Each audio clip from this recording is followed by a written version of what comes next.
imyaka 38 kandi bamugejeje akiri umwana mutoya.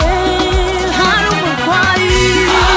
umurwayi wari ku kidendezi cyitwa Betesida, yarahamaze igihe kirekire, imyaka 38 kandi bamugejeje umwana mutoya. Hari umurwayi wari ku kidendezi cyitwa Betesida, yarahamaze igihe kirekire, imyaka 38 kandi bamugejeje akiri umwana mutoya cyane.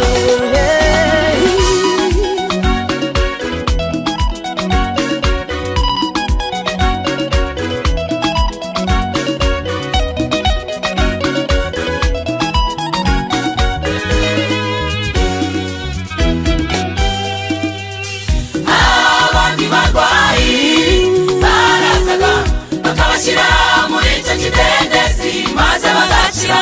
Yareba hirya no hino akabura umutereramo.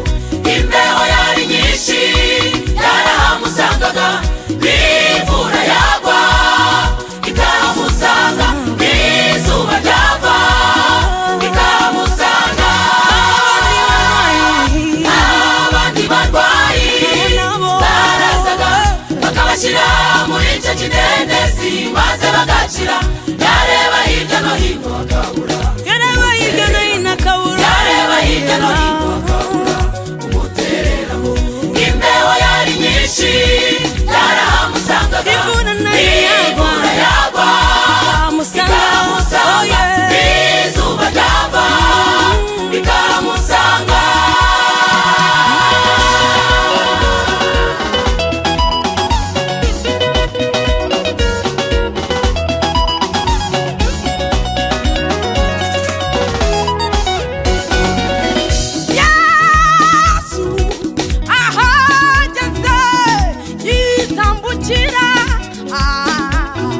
ahasanga uwo murwayi ababaye cyane.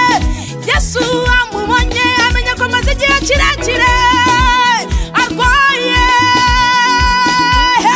Ati data ukunguku ndeba iyo abandi basheye babona baterera mu mazi, njyewe ngasigara. Maze Yesu aramubaza ati ufite kwizera